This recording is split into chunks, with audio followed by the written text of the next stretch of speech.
Bismillahirrahmanirrahim. Assalamualaikum warahmatullahi wabarakatuh.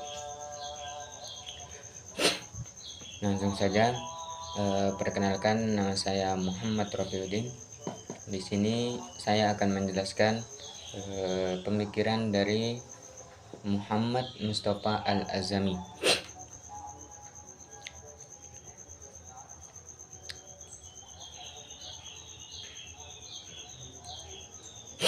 Sebelum kita masuk ke pemikirannya, terlebih dahulu saya akan menyampaikan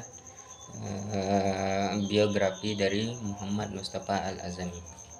Muhammad Mustafa Al-Azami lahir di kota Mano, Azamagar, Uttar Pradesh, India Utara pada tahun 1932. Nama Azami adalah nisbah kepada daerah Azamagar. Ia adalah seorang tokoh cendekiawan muslim kontemporer yang menitikberatkan kajian keilmuannya pada wilayah hadis dan ilmu hadis. Azami merupakan sosok ulama yang mempunyai pemikiran yang dinilai cukup rumit oleh banyak kalangan, sehingga banyak dari mereka yang justru seolah menghindari tema yang satu ini, yaitu kajian keislaman tentang para orientalis. Karena sikapnya yang kritis terhadap pemikiran orientalis, ada dari sebagian ulama yang memberi gelar kepada Mustafa Azami, yaitu The Knight of India, yang berarti pendekar dari India. Ayahnya adalah seorang pencinta ilmu dan sangat membenci penjajahan. Ayahnya tidak suka terhadap bahasa Inggris. Hal ini dikarenakan bahasa penjajah waktu itu adalah bahasa Inggris. Watak ayahnya ini turut mempengaruhi perjalanan studi dari Muhammad Mustafa Al-Azami. Ketika masih duduk di bangku SLTA, beliau diperintahkan untuk pindah oleh ayahnya ke sekolah Islam yang menggunakan bahasa Arab. Dari sinilah Mustafa Azami mulai mempelajari hadis dan hal-hal yang berkaitan dengan ilmu hadis. Setelah tamat dari sekolah Islam atau SLTA, Azami kemudian melanjutkan studinya di College of Science di Deoband, sebuah perguruan terbesar di India yang juga mengajarkan studi Islam atau Islamic Studies. Berkat ketekunan dan keuletannya, akhirnya beliau dapat menamatkan studinya di tahun 1952. Beliau melanjutkan studinya lagi ke Fakultas Bahasa Arab, jurusan Tadris atau pengajaran di Universitas Al-Azhar Kairo, Mesir, dan lulus pada tahun 1955 dengan memperoleh ijazah Al-Alamiyah Universitas Al-Azhar. Tahun itu juga beliau kembali ke tanah airnya, yaitu di India. Pada tahun 1956, Azami diangkat sebagai dosen bahasa Arab untuk orang-orang non-Arab di Qatar. Kemudian pada tahun berikutnya, yakni tahun 1957, beliau ditunjuk menjadi sekretaris perpustakaan nasional di Qatar, yaitu Dar al-Kutub al-Qatriyah. Selanjutnya pada tahun 1964, Dr. Muhammad Mustafa Azami melanjutkan studinya lagi di Universitas Cambridge, Inggris, sampai meraih gelar doktor atau PhD. Pada tahun 1966, dengan disertasi berjudul Studies in Early Hadith Literature with a Critical Edition of Some Early Texts, yaitu kajian seputar literatur hadis masa dini dengan kritikal edisi sejumlah naskah kuno, atau dalam versi Arabnya Dirasat fi al-Hadis al-Nabawi wa Tarikh Tadwin atau wa Tarikh Tadwin. Pada tahun selanjutnya, yaitu tahun 1968, beliau mengundurkan diri dari jabatan di Qatar dan pindah ke kota suci Mekah Al-Mukarramah untuk mengajar di Fakultas Pasca Sarjana, yaitu jurusan Syariah dan Studi Islam di Universitas King Abdul Aziz kini. Beliau bersama almarhum Dr. Amin Al-Misri adalah orang yang ikut andil mendirikan fakultas tersebut. Beberapa dari karya beliau yang terkenal adalah salah satunya adalah Studies in Early Hadis Literature, dan beberapa karya Muhammad Mustafa Al-Azami yang telah diterjemahkan ke dalam beberapa bahasa, antara lain The Quranic Challenge, A Promise Fulfilled, yaitu tantangan Al-Quran, suatu janji yang telah terpenuhi, dan The Isnad System, Its Origins and Authenticity, yaitu sistem isnad, keaslian dan kesahihannya. Kita lanjut ke kritik Mustafa Al-Azami terhadap orientalis.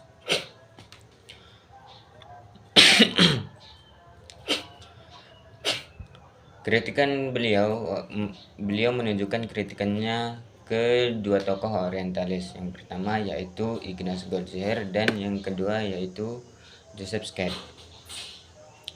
Dalam melakukan kritikannya,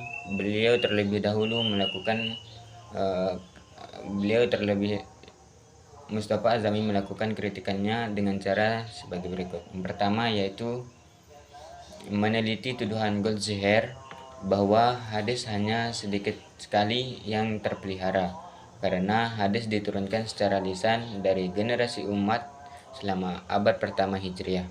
Yang kedua, di samping pembuktian atas kepalsuan tuduhan bahwa hadis tidak terpelihara karena diturunkan secara lisan dari generasi ke generasi, Mustafa Azami juga meragukan argumentasi yang diajukan baik oleh Ignaz maupun oleh Joseph Scott. Argumentasi Ignaz Goldziher yang mengatakan bahwa banyak hadis ditulis 1 abad setelah Nabi wafat pada tahun 632 ini adalah tidak benar. Kemudian Al-Azami membantahnya dengan berpendapat bahwa para sahabat telah menuliskan hadis-hadis pada saat Nabi Muhammad masih hidup, dan bahwa periwayatannya pun dilakukan secara tertulis hingga hadis-hadis itu dikodifikasikan pada abad ketiga Hijriah. Ia menunjang pembuktian ini dengan menerbitkan 3 buah korpus hadis yang dieditnya dalam disertasinya, yaitu naskah-naskah Suhail ibnu Abi Saleh,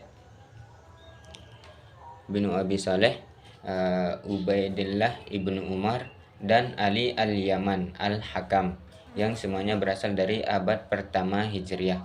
Dengan demikian, tuduhan bahwa hadis mudah dipalsukan dan tidak dapat diimbangi oleh makna yang otentik dan bantuan dan buatan menjadi tidak terbukti lagi.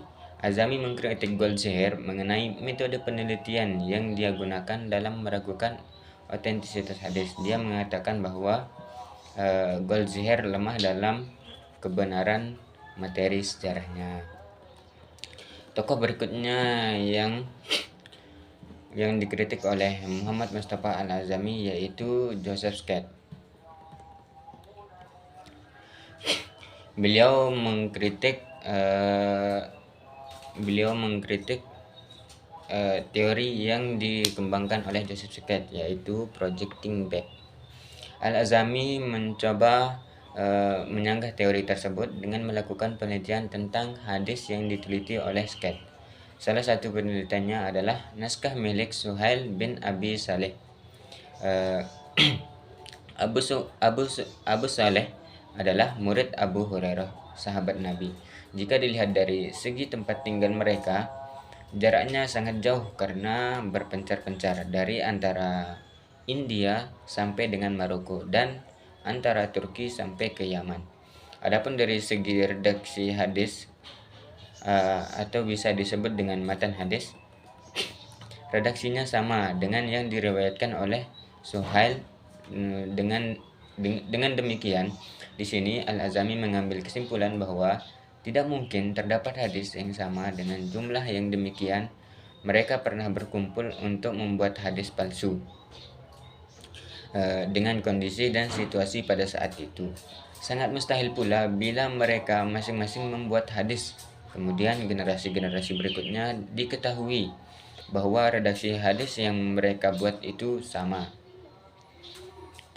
Salah satu pendirian Joseph Skate yang sentral adalah bahwa isnad-isnad itu meningkatkan secara bertahap oleh pemalsuannya. Isnad yang tidak lengkap sebelumnya dilengkapi pada waktu koleksi-koleksi klasik. Sementara itu Muhammad Mustafa Al-Azmi membantahnya dengan argumen-argumen yang dikeluarkan oleh Skate. Membantah argumen-argumen yang dikeluarkan oleh Joseph Skate. Menurutnya, argumen-argumen yang dikeluarkan oleh Joseph Skate hanya disandarkan pada teori silentio dan kekurang pahamannya terhadap metode penggunaan isnad yang digunakan para ulama masa awal. Pandangan Skate hanya sekedar pengandaian dan bukti-bukti yang dihadirkan meragukan. Kemudian berkaitan dengan isnad, keluarga Skate berasumsi jika riwayat yang isnad keluarga bukan merupakan riwayat yang sahih. Hal tersebut dimungkinkan terdapat persekongkolan dalam periwayatan. Azami menegaskan bahwa tidak semua isnad keluarga adalah palsu dan juga tidak semuanya benar. Kredibilitas isnad keluarga masih dikembalikan pada kondisi masing-masing. Mungkin hanya itu yang dapat saya sampaikan, kurang dan lebihnya saya mohon maaf. Wabillahi taufiq wal hidayah. Wassalamualaikum warahmatullahi wabarakatuh.